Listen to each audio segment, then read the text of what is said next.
There comes a moment when you realize the crowd is not cheering, they're watching, judging, some even waiting for you to fail. And in that moment, the silence feels heavier than any noise. That's the moment when mental strength matters, not when things are easy, not when the world is on your side, but when everything inside you wants to give up. And yet, something deeper tells you to keep going. We often think strength is loud, bold, fierce, but true strength, the kind that endures, is quiet. It doesn't beg for attention. It doesn't need applause. It sits in stillness, breathes through fear, and whispers, "I'm not done yet." Mental strength is often mistaken for emotional silence.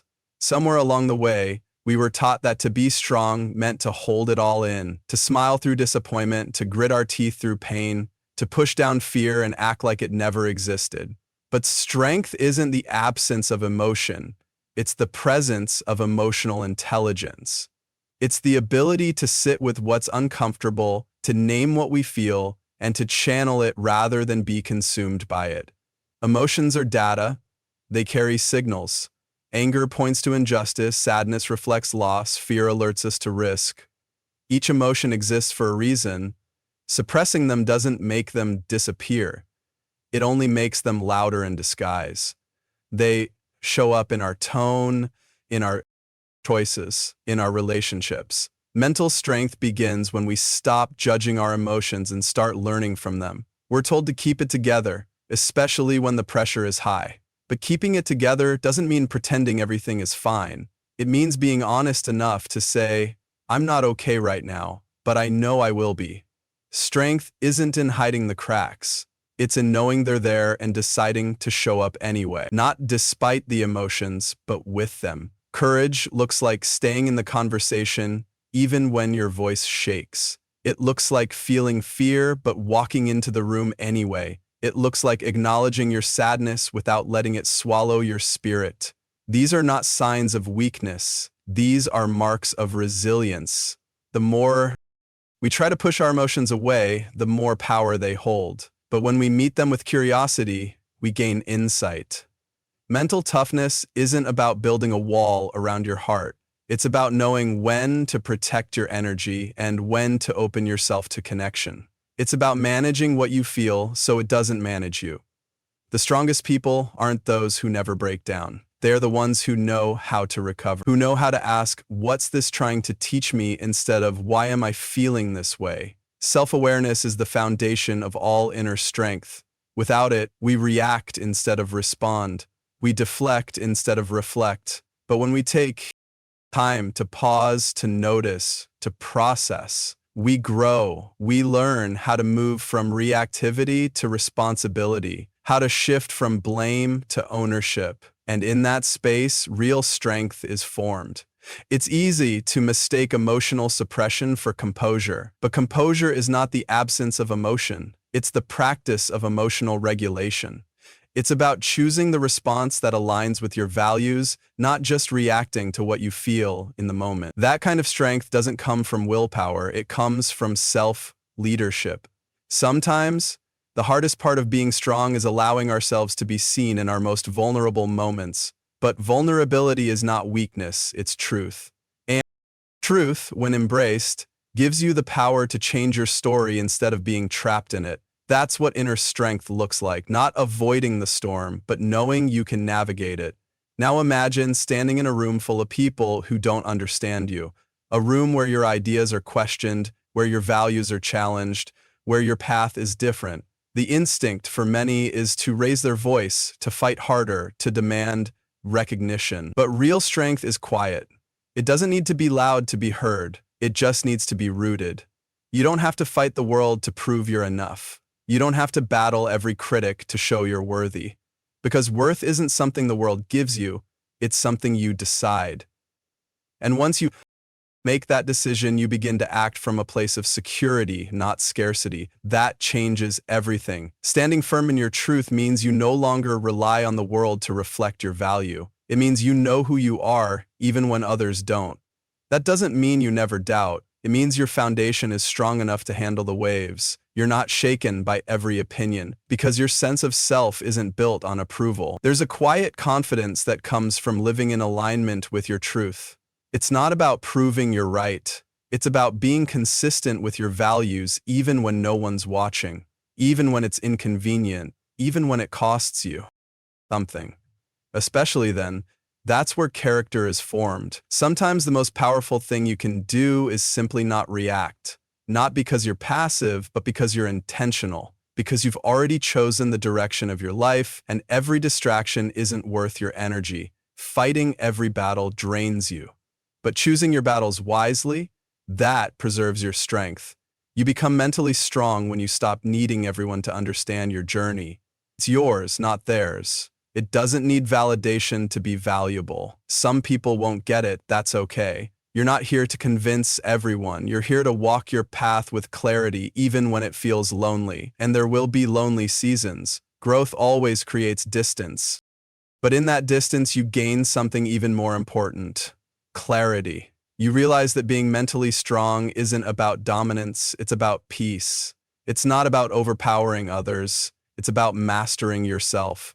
The world may try to define you by your status, your success, your image, but real strength comes from refusing to let external definitions shape internal identity. It comes from deciding that your value is not a negotiation. It comes from acting with integrity even when the cost is high. Because ultimately, mental strength is not a performance.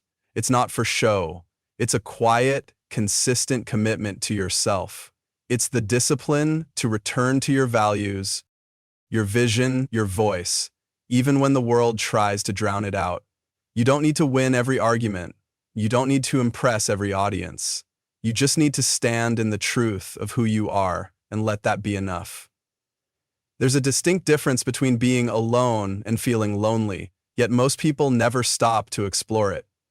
We live in a culture that glorifies constant connection, digital presence, nonstop interaction. We've been taught to fear being alone as if silence itself is a threat.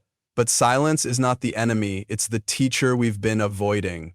Solitude is not a punishment, it's a privilege. True clarity doesn't come from the noise, it comes from the stillness.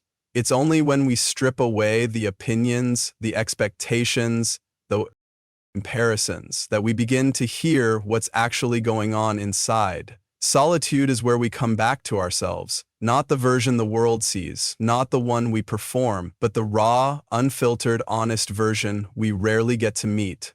That self isn't fragile, that self is the foundation. We often seek answers from others, we poll friends, ask mentors, scroll endlessly for advice.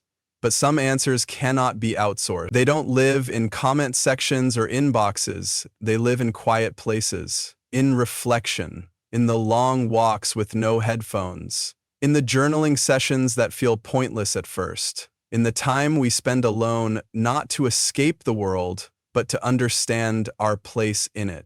Solitude is not the absence of people, it's the presence of self. When we allow ourselves space to be alone, we uncover who we really are when no one's watching. That's where confidence begins. Not from applause, but from alignment. Knowing your voice before others speak over it. Knowing your values before the world offers alternatives.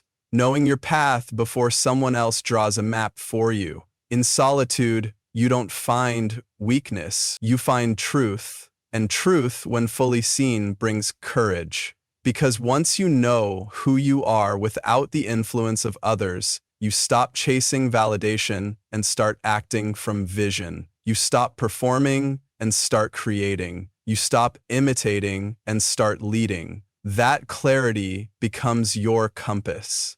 It guides your decisions, your energy, your direction. And when the world pushes back, you won't panic. You'll return to your center. There is power in being alone and still feeling whole. That power doesn't show up in likes, promotions, or applause. It shows up in peace, in quiet strength, in the ability to sit with your thoughts and not run from them. It shows up in your resilience when life gets messy. It shows up when you can face yourself fully and say, I know who I am, even if no one else does. We don't become mentally strong by constantly being surrounded. We become mentally strong by occasionally stepping away, not to escape, but to recalibrate. Because when you learn to stand alone, you become unshakable among others. Not arrogant, not detached, but secure. And security rooted in self-awareness is a kind of leadership the world needs more of. But solitude isn't the only crucible for growth. There's another one, and it's far less comfortable. Pressure. The kind that squeezes you when life is unfair. The kind that tests your patience, your character, your endurance. We all experience pressure. At work, in relationships, in identity, and the instinct is to resist it, to run from it, to treat it like a threat. But pressure is not the enemy. It's the sculptor.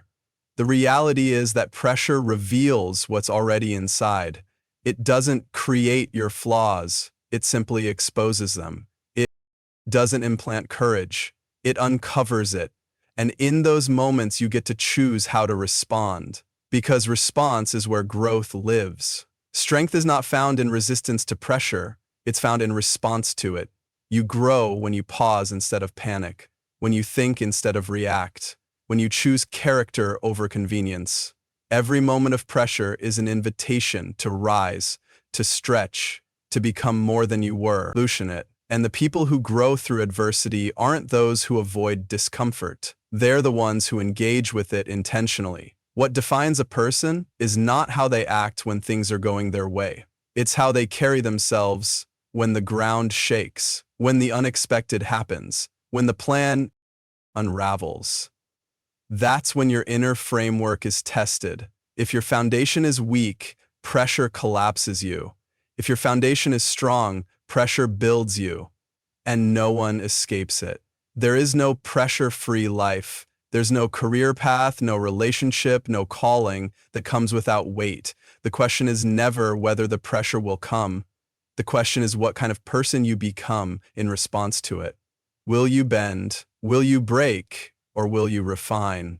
We've all met people who seem to remain calm under pressure, not because they're indifferent, but because they've practiced choosing their response. They've trained their nervous systems to pause. They've developed emotional agility. They've built habits that allow them to slow the moment down and act with purpose instead of panic. That's not talent, it's intentional growth, and it starts small. The next time pressure shows up, an argument, a deadline, a decision, you can treat it like a moment of training. You can ask yourself, what response aligns with who I want to be? Not what's easy, not what's expected, but what's right.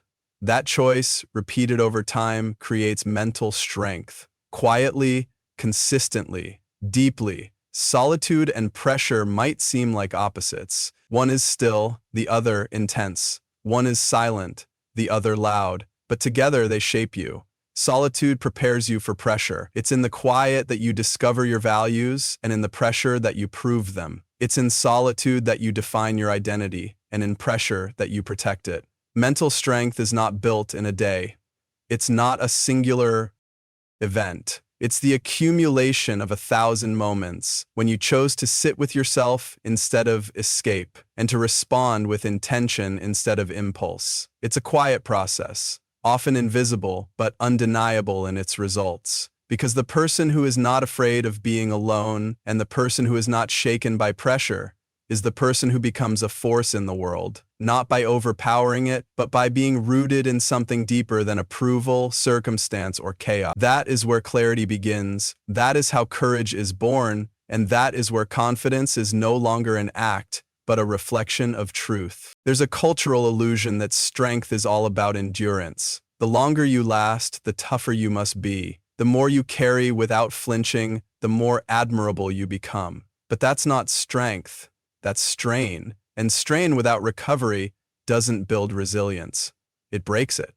We're not machines. We're not designed to just keep going. We're designed to move, fall, pause, breathe, learn, and rise again. Mental strength doesn't reveal itself in how much pain you can ignore. It reveals itself in how you respond when you've been knocked down. The world often celebrates hustle, celebrates pressure, celebrates pushing through no matter what, but it rarely talks about restoration. Yet true strength lives in the return. It's in the recovery. It's in how you get back up, not just whether you do. We need to stop measuring strength by how long we can suffer. There is nothing admirable about burning out for the sake of appearing resilient. Strength is found in those who know when to pause, when to heal, when to ask for help. Because knowing when to stop and recalibrate takes far more courage than blindly pushing forward. Recovery is a process, not a weakness. It's not about stepping back because you've failed. It's about stepping back because you're choosing to come back stronger. Whether it's a difficult season at work, a broken relationship, or just a stretch of mental exhaustion, the ability to recover is what separates survivors from leaders. You don't have to be invincible, you just have to be willing to rebuild. Think about the strongest structures in the world. They're not unbreakable. They're built to bend, to absorb impact, and to return to form. The same applies to the human spirit. If you're always trying to prove you're unshakable, you'll eventually crack.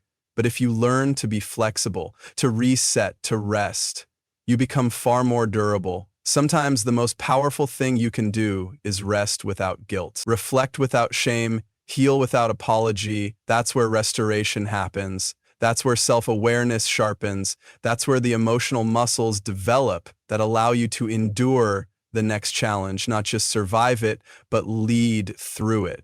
Recovery is also about choice. You choose to give yourself permission to be human. You choose to reflect instead of ruminate. You choose to take what hurt and turn it into something useful. And when you recover well, you don't just restore yourself. You become someone more prepared, more grounded, more thoughtful than before. Mental strength is not a finish line. It's a rhythm. And if you're out of sync, you don't fix that by accelerating. You fix it by listening. To your mind, to your body, to your heart. You ask the tough questions. What's draining me? What's distracting me? What do I need to let go of to feel whole again? That inner dialogue becomes your compass. And then comes another truth. Strength is not about being okay all the time. We're conditioned to think that confidence looks like a steady smile and perfect posture. That real leaders are always composed, always certain, but the strongest people you'll ever meet are often the ones who admit when they're not okay and still keep moving forward. There's something incredibly powerful about someone who doesn't hide their struggle, but doesn't get stuck in it either. They acknowledge the weight they're carrying. They feel it fully, and yet they continue. That's not weakness. That's integrity. That's presence. That's strength. You don't have to pretend your heart isn't heavy. You don't have to act like the doubt isn't there. But you do have to stay honest with yourself, because when you stay honest, you stay connected. And when you're connected to your truth, even pain has a purpose. Sometimes the bravest thing you can say is, I'm tired, but I'm here. Or, I'm afraid, but I'm still trying. Or, I don't have the answers, but I'm willing to keep learning. That honesty keeps you grounded. It keeps you authentic. It keeps you growing. Strength isn't sterile. It's not clean and polished and always impressive. Sometimes it looks like showing up late because you cried in your car. Sometimes it looks like taking a break when everyone else is pushing harder. Sometimes it looks like slowing down, not because you've given up, but because you're protecting what matters most. We often think we need to have it all figured out to be strong, but real strength lives in the willingness to show up imperfectly, to walk into the unknown with trembling steps, to face what's hard and say, this hurts, but it won't define me. When you live that way, you inspire others not through perfection, but through permission. Permission to be human, permission to feel, permission to grow. There's this quiet grace in people who are walking through hard things and still choosing to be kind, still choosing to try, still choosing to hope. They may not make headlines, but they're the ones building a life that's sustainable, honest, and deeply rooted. They're the ones others turn to, not because they have all the answers, but because their presence brings stability. You don't need to be emotionally bulletproof, you just need to be emotionally aware. And that awareness will guide your strength better than any external performance ever could. Because in the end, strength isn't something others declare about you, it's something you embody through your recovery, your honesty, and your quiet, steady movement forward. So if you're in a hard season right now, don't measure your strength by how little you cry or how much you push through. Measure it by your willingness to keep learning, to stay present, to take care of yourself without apology. Because real strength isn't loud. It doesn't demand attention. It simply shows up again and again, even when it's hard. And in that showing up, in that quiet persistence, in that daily choice to move forward even when it's uncomfortable, you become someone the world needs more of. Not just tough, but truly, deeply strong.